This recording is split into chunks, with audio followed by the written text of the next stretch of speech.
by moving to a solution like Xero or Quickbooks, we're able to connect directly to our bank account, credit card, be able to set up some rules to auto categorize, attach receipts, and just really streamline that process. So it was quite a challenge to deal with historical transactions.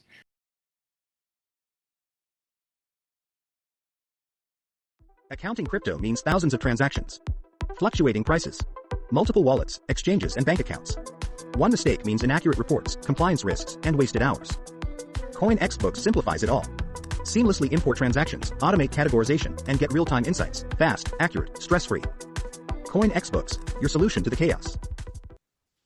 Hi everyone, welcome to Web3 Accountant Radio season.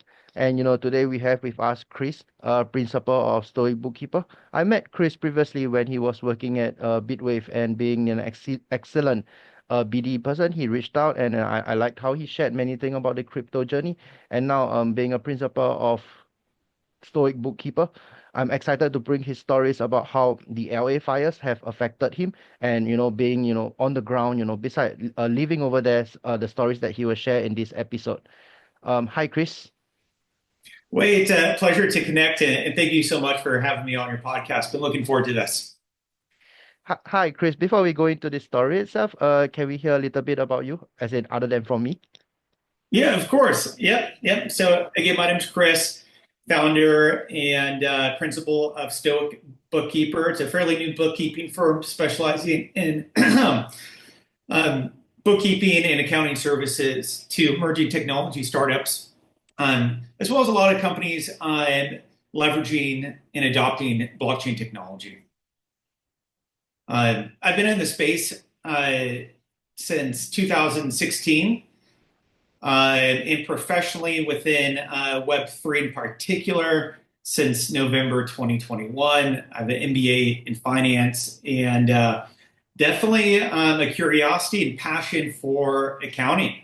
And it's been quite the journey so far.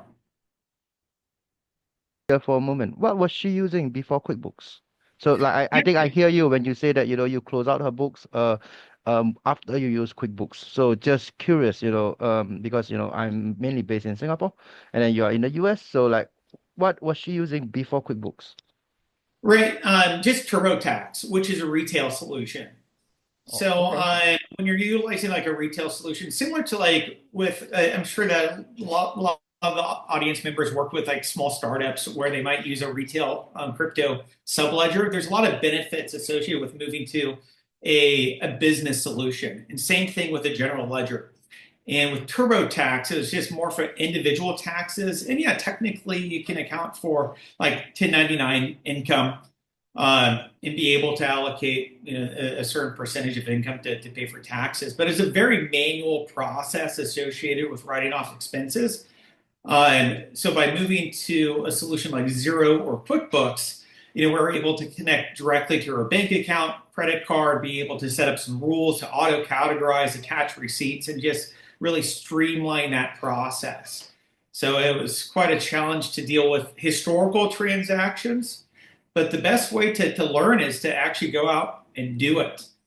And yeah, it was a learning process. It's great to have a network of CPAs. And that's what my business model is really built upon, is that a bookkeeper can only do so much. It's great to actually partner with a CPA or a tax specialist to review those transactions that I'm reconciling month after month too. So got the job done for her.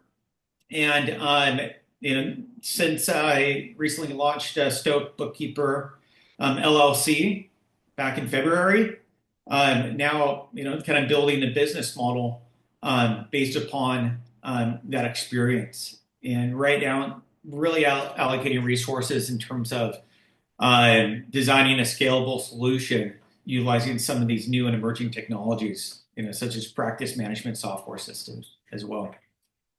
Maybe can you share one of the most exciting technology or software that you have came across that is something that wow, you want to introduce it to clients, or something which you have found very amazing in 2025? Yep. Right. Yeah. So there's a few that comes to mind. So first things first, it's great to have a general ledger. So we all know about Xero and QuickBooks. That's kind of like the foundation. The second technology that I've been doing some research on is a practice management solution. Because I want to be organized. I want to be able to work with various team members or strategic partners to put certain workflows and processes in place that will lead to a teamly pre-onboarding, sales cycle, making sure that we can capture the necessary data, as well as being able to have a effective onboarding and manage specific projects, period close or perhaps historical cleanup. Karbon is a well-known solution. I was taking a look at them. Keeper is pretty efficient as well. It's a good solution that actually connects to the general ledger. Those are two practice management software systems that I've been taking a look at, as well as Xenett. I've been using Perplexity as well as various AI tools to do a lot of research. And that's how I found out about Xenett. And it came well recommended by other CPAs out here in the States. And it's an international solution too. And the cool thing about Xenett is that it's a Chrome browser plugin, and there's also a UI, and it'll connect directly to the general ledger. And as a fairly new bookkeeper, I'm all about checks and balances. I want to make sure that I can find discrepancies and variances on the transactions that I'm categorizing. And it's a nice step-by-step guide, really, in terms of how to effectively close out a certain period. Because there is an academic aspect of the accounting cycle. There's a lot of educational resources available too, but it's great to just have some framework. So I find that Karbon, Keeper, and Xenett are excellent solutions when closing out your client's books within the general ledger. And of course, in crypto, you also have to take into consideration the subledger as well. But at the end of the day or end of the period, you have to work within the general ledger. Thank you. I will definitely take a look at those softwares itself, but just one question from me because just last week I was discussing such a software with a partner of mine. So over here, something that is more popular is Monday.com as a project management software. But the question that I'm asking might sound a little bit dark, but these softwares, their history is maybe 3 years, 4 years. I'm not sure how long the software is around. Like, Right. I'm a huge fan of Google Sheets. I have Google Sheets data that date back to like 15 years ago and it's still there. Or even Excel, they do not spoil. But firstly I need to research the softwares that you share.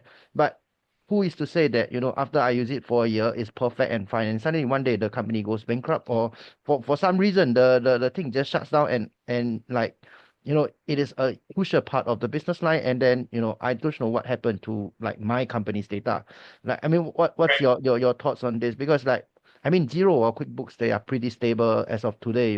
They should be functioning well. But at the same time, there are many new accounting softwares that are coming up and saying they are AI software or whatnot. But if I use such a software, I don't know which day they might go bankrupt, or because they in terms of infrastructure, they are still not that resilient from a data perspective. So I'm not sure what comments you have for this kind of Right. Yeah. And like yourself, prior to taking into consideration implementing a practice management software solution, I was also using, and I still do, Asana, which is very similar to Monday. And the nice thing is they have a paid version, which is great. But since I'm utilizing a practice management software solution, I'm using the free version now. And as a startup myself, I want to manage those expenses.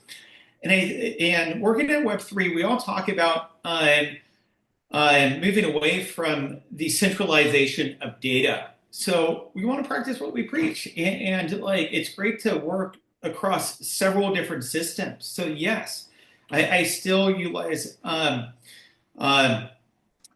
G Suite, like a database to store, client information and maintain SOC compliance. That's what I'm striving for.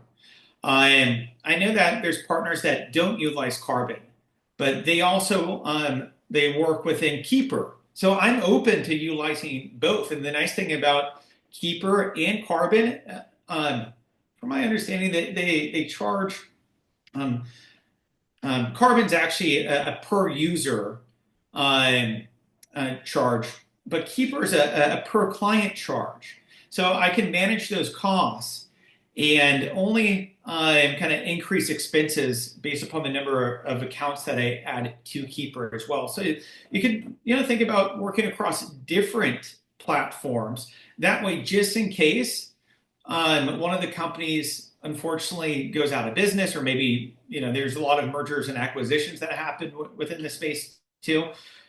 Your full portfolio isn't at jeopardy. It'll be a certain percentage as well. They'll probably give you a grace period to maybe move from one system to another. So, I don't think it's a good idea to just depend on one primary system or one general ledger too. Like I'm open to taking into consideration like onboarding a client onto Xero or QuickBooks, or there's a new GL called Puzzle. Like what's going on there? I want to do some due diligence. There is a lot of investment that's going into the accounting profession, because overall there is a shortage of accountants right now. So there's a lot of technologies out there to help us run a lean operation and scale. Thank you. Listeners, is if you are looking for a crypto subledger, many people come to me and ask me like, which crypto subledger should you use? I think one person that you should definitely talk to is Chris. With his deep expertise in this area, he has spent the last 3 years speaking to people who require crypto subledgers. I'm quite sure he's able to share with you, some of the things that you want to know when you are choosing your crypto subledger. So with that, if you have enjoyed this episode and want to look for Chris, please look for his contacts in the comments below. Other than that, yeah, please subscribe and see you next time. Thank you, Wei. Thank you, everyone. Thank you.